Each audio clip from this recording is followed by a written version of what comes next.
Hi, I'm Raj, and welcome to the author interview. Books have this magical ability to take you on a journey, to help you to see places that you've never been to before, to live through the lives of other people. And joining me to share her author journey is the phenomenal Luna Hayes. Welcome to the author interview. Thank you. Thanks for having me. It's an absolute pleasure. And I want to know how all of this started. How did we get to know the Luna Haze that we see all over Book Talk? I decided when I was 10 that I wanted to be a writer. And Okay. I met an author at the Grahamstown Festival, and he gifted me one of his books. And inside it, he inscribed to me um, a gift for you on condition one day you must write. And it took me 30 years, or just about 30 years, to actually write that book and publish it because Sweet Valley Twins fanfic didn't quite cut it as a 10-year-old. I love the fact that 10-year-old you was writing though. Sweet Valley High is so familiar to many of us. But what I personally love about your books is that it helps the South African reader to feel seen. Let's delve into your very first novel. How did you get the ideas? It feels like the authors came to me. Um, they they talk. It's odd. They just appear like a vision or a dream as such, and they don't stop nagging until you start telling their story. And my debut, did I, is a palindrome, and I knew that the characters had to have palindrome names too. And um, they just bugged me until I wrote. And how do you feel you evolved from the first book into the second? Um, I feel like I found my voice more, and with each book, it feels like more of my true voice is coming out, and I am developing and improving, I hope. So I'm currently writing book three, or book four, actually, book three in the series. Now, you've had books that are based in South Africa. Tell me why you opted to do that. I wanted it to be familiar at first because you hear, write what you know.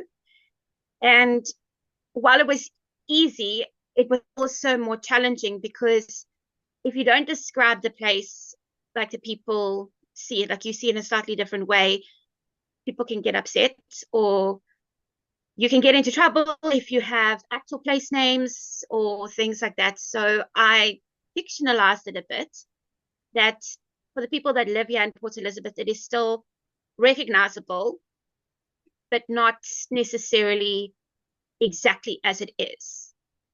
Um, so, and then that one has got like South Africanisms in it, like the way they talk and the words they use. I had to include a glossary for my international readers because they they had questions. But one of the other ones that's not set in South Africa, I used South Africanisms unintentionally without realizing that they were actual South African terms. I love that. I think that having the addition of the South Africanisms helps people to feel seen. It helps them to connect. And I think it was Shanae Tuck that had said to me, you don't realize that South Africa has a culture until you go elsewhere. And I think your international readers will actually have a very accurate idea of South Africa. from, for example, the glossary. And I know that you've drawn up a little bit to help your readers. Tell me more about how you've mapped things out. I'm a very visual person, and when I picture my characters walking down a particular road, I wanted to keep it accurate throughout without having to keep referring back to previous books and previous passages. So I created the fictional town. I drew out the map by hand first, and then I re-put that into Canva and created the actual Lockhart Falls in picture form. Now, when a character walks down a road, I can say they turned left on this one or right on this one, and the order of the shops remains the same because it's pictured there. So it doesn't, you don't contradict yourself or get confused. And you can like step into the map. I think especially for the die-hard fans, they notice the discrepancies if from Yes. one book to the next, um, you say you turn left and it's this shop, and the next book you turn left and it's another shop, and they're like, hey, that's When suspicious. did the shop change? When did the shop change exactly? You didn't mention it. And so I think for many people, especially on Book Talk, the attention to detail, especially when it's your favorite author, you notice these things. And I think that you having put in such time and effort and dedication to the authenticity of it, even though it's a fictional town, it resonates so deeply with your audience. And I do have to ask, from all of the characters that you've written, which is your favorite and why? I want to say Hazel currently, from Friends with Benefits.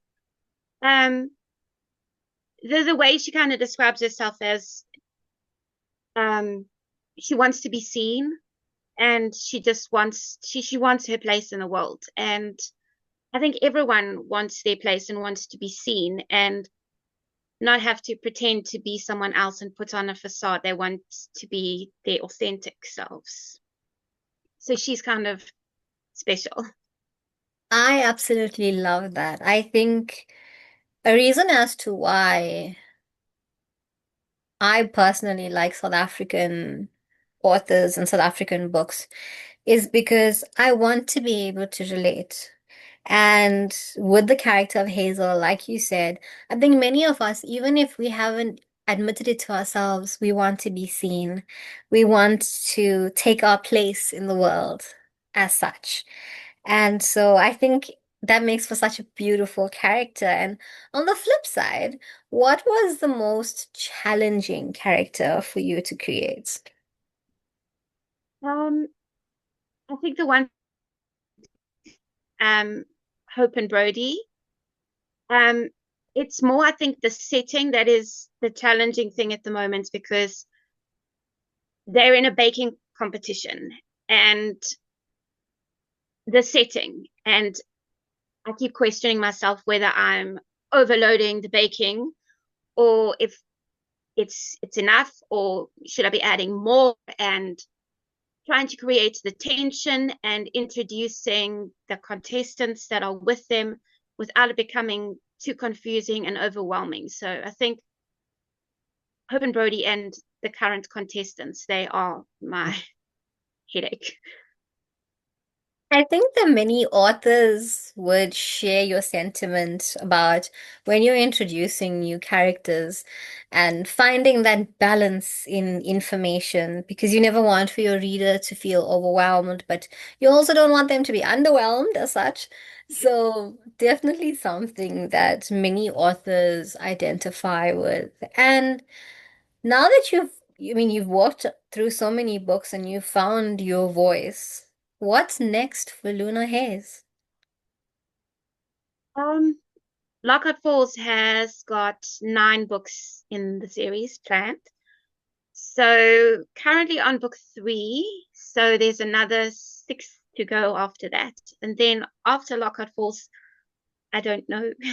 We'll have to see.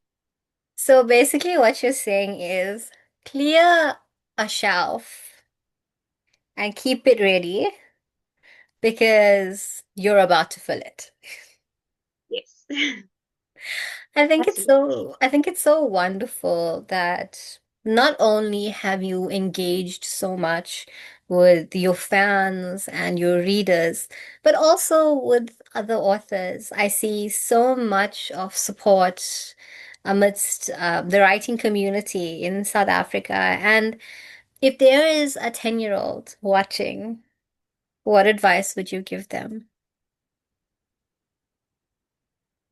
You'll get there. Just keep going. Don't give up on yourself. Don't listen to the other voices that tell you that your dream is ridiculous because it's not.